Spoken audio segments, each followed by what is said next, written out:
nome é Eduardo Augusto dos Santos Terra. Eu nasci no ano de 1974. Eu sou filho do Lolo Terra, da professora Marilda Brizola. Eu nasci na cidade de São Paulo, no ano de 74, quando meu pai e minha mãe viviam lá. Meu pai, além da música, também ainda era, junto com o seu irmão Alfredo, eles trabalhavam no ramo das oficinas em São Paulo, né? Então, em 74, eu nasci na cidade de São Paulo e logo depois de 3 anos, quando meu pai e minha mãe se separam, eu acabei vindo morar aqui em São Miguel Arcanjo, na chácara Santa Maria do Lago, onde hoje é o conjunto habitacional Pessato, né, chamado Guarda 5. E toda a minha história, boa parte dela está naquela região, né? Quando, em 77, eu vim morar com minha avó, Maria José, Donazinha, e junto com meu tio Terrinha, e também mais próximo da minha mãe aqui. Quando meu pai viveu a vida dele em São Paulo, tanto questão profissional da oficina, mas também muito ligado à música já, né?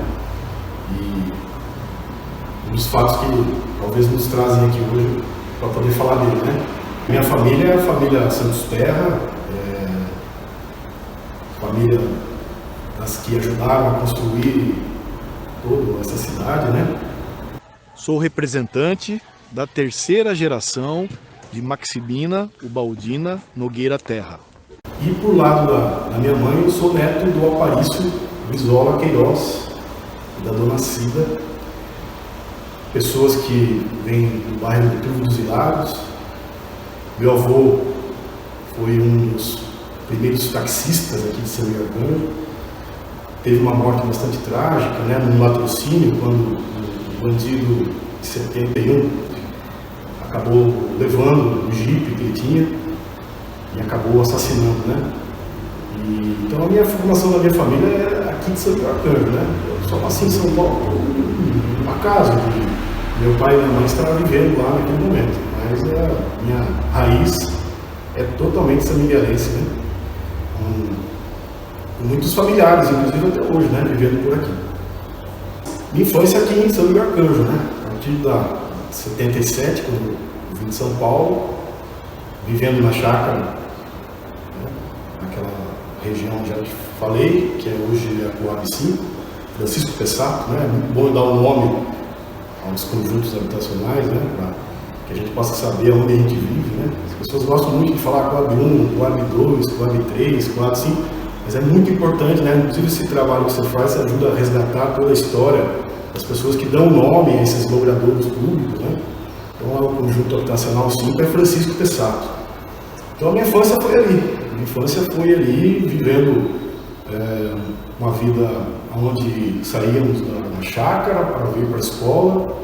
Frequentei o pré-primário aí, Monteiro Galvão, né? Depois frequentei também a escola José Domingos de Castro, a escola Nestor Fogaça.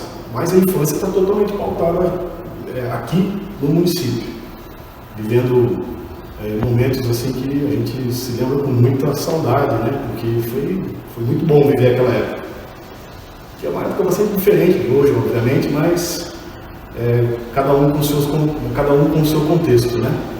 E eu vivi aqui bastante, vivia muito na escola. A escola sempre foi um ambiente que eu procurava, depois do momento que deixo de viver lá no sítio, né, como nós falávamos, e viemos morar aqui na cidade, para ficar mais próximo, inclusive, ao estudo, né? E a vida a partir daí se torna uma vida que a escola é o grande referencial. Então a minha infância está pautada realmente em viver nas coisas que a escola nos proporcionava. Quando o tempo regular da sala de aula, depois as partes esportivas, recreativas, que nos fizeram muito bem, por sinal, né? Muitos mestres nos ajudaram a entender um pouco melhor a vida. E a infância e a adolescência está pautada uma vida escolar. A juventude também, ligado muito à escola, né? na juventude daí já o interesse pela música já ficou mais potente. A partir das participações em escolas de samba, da Vai Bem, do Anorim, passando pela Zolivre, que era uma escola de samba familiar, né? A minha família tinha participação, protagonismo, né? Os familiares todos tocavam, escreviam as músicas, passando pelas fanfarras das escolas, né? Então, a minha juventude esteve muito próximo à questão musical. Me interessei desde sempre, a percussão, sempre queria ser alguém que pudesse ter um protagonismo naqueles momentos importantes, dos desfiles, o próprio carnaval. E na escola a gente começa, a partir dos anos 80, finalzinho dos anos 80, a se interessar mais em ter uma participação, uma vida musical mais intensa. E é onde eu me encontro com um instrumento que até hoje faz parte da minha vida, que é a bateria. E ali a gente forma talvez os primeiros grupos musicais dos anos 80, né? Já naquela ideia totalmente influenciada pelo rock nacional, das bandas que surgiram e arrebataram todos nós, anos 80, os Titãs, os Paralamas, o Barão Vermelho, o RPM, entre tantas, né, bandas que modificaram a legião urbana, né, modificaram a forma da gente se conectar com o mundo. Então a minha juventude ela é uma juventude que também na escola, aproveitando o que a escola podia oferecer para nos dar protagonismo e com todos os interesses, né, que a juventude passa a ter, né, a vida noturna. Sempre gostei muito também de estar próximo do esporte, mas não de maneira tão regrada, mas sempre no futebol, com bicicletas, e sempre me perguntando o que ia ser a nossa vida, né, o que nós íamos fazer quando as coisas caminhassem para uma idade que a responsabilidade chegaria, né? E a escola me ajudou a entender que as vocações que nós tínhamos musicais, se interessando mais pelas questões culturais, tradicionais da nossa cidade, como a música, por exemplo, e como o próprio local que nós estamos aqui falando para vocês, que é o clube, né, que passa a ser a casa da gente, e foi casa de tantas outras, nos ofereceram essa oportunidade de viver, né, de conviver com diferenças, com outros grupos, com outras pessoas, com os outros gostos, e é aprender então que a gente faz parte de um grande caldeirão, né, misturado, e talvez ali as questões que levam ao que se deve ter hoje, estar com um olhar muito atento, que é a questão do respeito pelas diversidades, né, a gente já tinha uma ideia, porque tudo isso ajudou a formar a nossa visão social, vamos pensar assim. Então, saindo da juventude, vamos dizer assim, entre aspas, eu sempre me interessei muito pela política. Porque eu via que, para modificar as coisas aqui na cidade, havia de participar politicamente. Então, eu sempre fui muito ativo politicamente, tinha o meu lado, né, na hora das eleições, eu sempre acreditei nas lideranças da época, e ali fui formando a minha personalidade política. E numa dessas eleições que eu tive a sorte de vencer, em 96, né, quando o prefeito Zaga venceu a eleição, ele me convidou para ser seu secretário de eventos, né? Não se falava nem muito pouco de turismo, então um pouco culturalmente, de forma institucional. Sabia-se, né, que existia toda a questão cultural da cidade, o turismo era uma coisa que estava começando a engatinar, mas institucionalmente não se chamava secretário de cultura ou secretário de turismo, chamava chefe de eventos.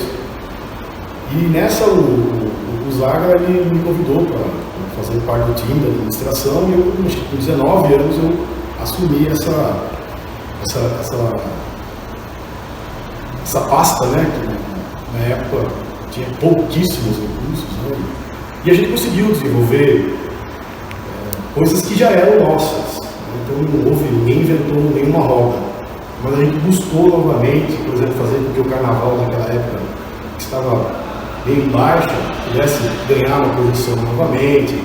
A própria festa do folclore, né, teve um grande incentivo na época, nós conseguimos fazer novamente aqui onde é a praça de eventos da prefeitura na Manuel Fogaça, né?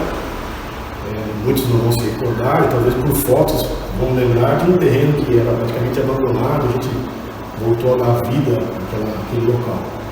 E a partir dali, a gente teve participação política, foi de certa forma credenciada, né, pelas pessoas que viviam, então a gente começou a ser mais sujeito político, com ideais de transformar coisas que deveriam realmente poder ser significativo para a gente. Uma dessas coisas que naquele primeiro mandato não deu para mexer, assim, que a gente lembra de forma muito forte, era a questão dos festivais. Então, São Miguel tem uma tradição de festival que remete lá a partir de 1971, ainda quando o cinema funcionava como grande caixa amplificadora das ideias. E a partir dali ele teve sequências que começaram, que terminaram, que deixaram de ser importantes, depois retornaram nos anos 80 novamente. E em 96 eu tive a oportunidade de ver aqui no clube, pela última vez, meu pai disputando o festival. Inclusive a foto está no mural ali, né? Com a Leila Santos.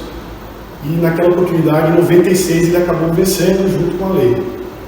E ali, a gente que não tinha visto o movimento dos anos 70, e tão pouco, eu também acompanhei pouco os anos 80, né?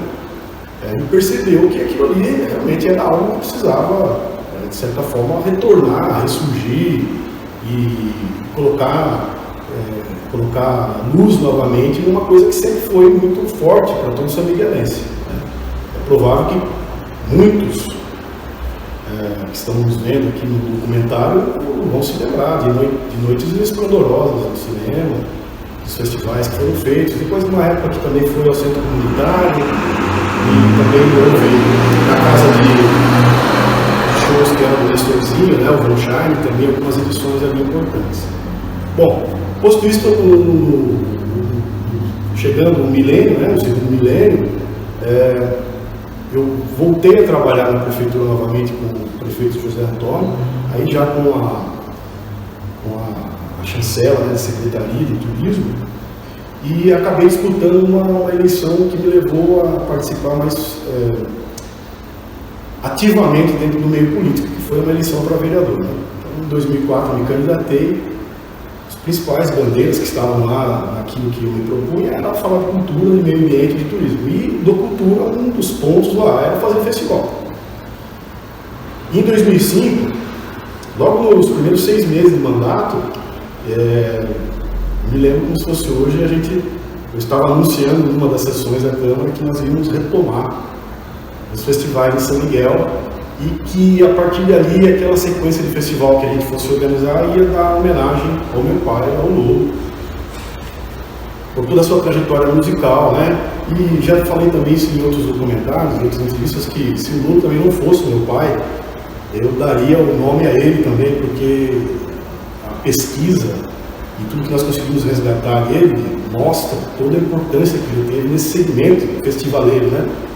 Pois em Itapetininga ele foi o maior vencedor, do Capão Bonito, aqui em São Miguel mesmo, e isso levou a fazer grandes parcerias musicais dentro do cenário popular brasileiro. Então, em 2005 foi o primeiro ano, né? A história começa a ser contada ali. Inclusive, você também tem participação, né? Que você me ajudou a fazer a primeira arte gráfica daquele festival, e você deve se lembrar que tanto cuidado que nós tínhamos, né, de fazer uma marca que fosse expressiva, desde os primeiros layouts, né, a ideia de ter papel reciclado, envolvido, toda uma consciência que ali surgiu. E a partir de 2005, então, a gente abre essa sequência Lolo Terra, né, que muitas das fotos estão aqui, bem organizadas pela Secretaria de Cultura, inclusive, né. Muito do que aconteceu nos festivais estão guardados aqui nessa memória. E também dentro do Facebook do Prêmio Lolo Terra da MPB existe hoje organizado pela Curadoria Lolo in Concert, né, que o meu filho o João Alves, é o responsável, está muito bem organizado, para servir inclusive de base de pesquisa para o futuro, né? Os vencedores, quem ganhou no ano tal, quem foi o artista de São Miguel que apareceu naquele momento. Então existe lá uma coisa que nós tomamos muito cuidado de fazer, que foi a ideia de registrar tudo. Porque foi uma das dificuldades que nós encontramos no passado, né? Nós sabemos, obviamente, que a memória, a fonte oral, fala pra gente que houve coisas assim significativas. Mas quando você vai para o campo da científico, da publicação, muito pouco foi registrado, né? Então é um trabalho de formiguinha mesmo, achar informações, tentar fazer uma ligação, um elo, com tudo aquilo que já ficou para trás. Mas, nessa sequência de 2005, e obviamente também porque as questões tecnológicas são interessantes, né, para os alunos e as alunas que vão assistir isso, as ferramentas tecnológicas hoje propiciam mais capacidade de registro. Então nós temos que também dar uma certa atenção a esse fato que faz com que a gente tenha muita coisa para pesquisar a partir desses eventos de 2005. E lá veio 2005, 2006 até 2007, quando nós fizemos o primeiro festival que foi aberto para o Brasil, né? Os dois primeiros foram festivais feitos para o público local, até acho que era uma coisa que nós pensamos muito bem ali, de primeiro aprender a fazer o festival localmente, fazer com que a autoestima da cidade se renovasse através da música, para daí a gente poder abrir para receber gente de outros locais do Brasil. E a partir então de 2007 é o terceiro, o quarto, e hoje nós estamos aí chegando ao 17º, né? Já com tanta gente boa que ajudou, e hoje o festival também tendo uma especial atenção, né, da administração, junto à Secretaria da Cultura e do Turismo, em parceria com a curadoria, né? Então, explicar a curadoria. A curadoria é uma personalidade ativa dentro da sociedade que se propõe a guardar, a registrar e a preservar situações, fatos, documentos, fotos, audiovisual sobre determinado tema. Então o Prêmio Lolo Terra de MPB tem uma curadoria. Essa curadoria chama Lolo in Concert, que é o nome do primeiro disco que nós lançamos em 98, logo depois que meu pai faleceu. E hoje então essa curadoria que juntamente com a Secretaria de Cultura e Turismo organiza o festival e todas as ações que se desenvolvem em paralelo junto à marca Lolo Terra, né? Agora mesmo está saindo uma coletânea, onde essa coletânea vai trazer as músicas de São Miguel Arcanjo que foram premiadas nesses 16 anos. Isso é uma grande iniciativa de curadoria, de preservação da memória, né? Para que no futuro as coisas no campo da pesquisa fiquem mais fáceis, né? Então o festival parece disso, cara. Parece de vontade de querer colocar a cidade novamente como protagonista no campo musical, retomar essa ideia e junto a isso abraçar muita gente que já estava tocando e queria ter espaço. Nesse terreno, mesmo em 2005, é fantástico, porque também ocorre a chegada do projeto Guri em São Miguel, que são dois projetos gigantescos, né? Tanto o Lolo Terra como o projeto Guri, que mostram a cena musical de São Miguel, e hoje nós vemos os frutos aí, praticamente a olho nu, né? Passa na praça no sábado o projeto de Chorinho com o Sérgio, talvez é o maior símbolo disso, né?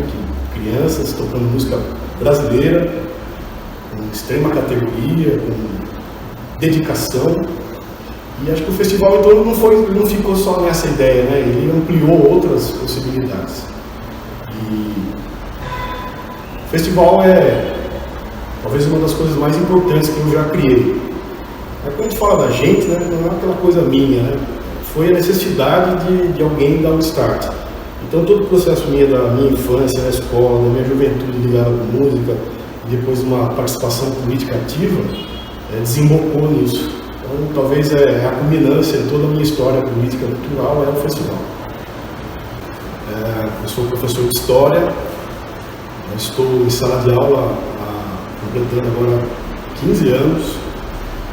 Eu sou professor efetivo da Escola Massamori Karazawa, que fica no bairro da Colônia Pinhal.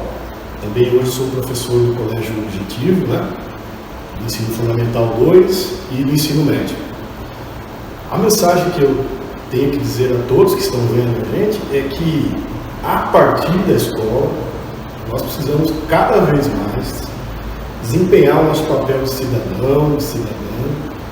E uma das funções que nos leva à cidadania é entender quem nós fomos no passado, para que a gente possa avaliar o nosso presente e desta avaliação a gente possa projetar um futuro. Então é muito fantástico dar uma entrevista num projeto que busca esta relação com o passado para que a gente possa nos entender como cidadão, partícipe social, cultural, político, para que a gente possa olhar para o futuro e projetar condições melhores de convivência. Tenho falado muito na escola hoje que acho que é a palavra-chave, o verbo-chave de tudo isso que nós estamos passando é como a gente pode conviver melhor.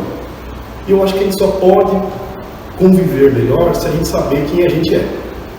Então, o recado aos alunos e alunas que estão nos vendo é que façam da escola este grande laboratório de convivência e que despertem em vocês a possibilidade de você também, como eu fiz, buscar a história de um familiar antigo, buscar a história da sua família, daquela tiazinha que fazia aquele doce maravilhoso no domingo, daquele vô que contava aquelas histórias no fogão de lenha, daquele pai que tocava um violão, daquele cara que dirigia o caminhão. Então todos nós temos história.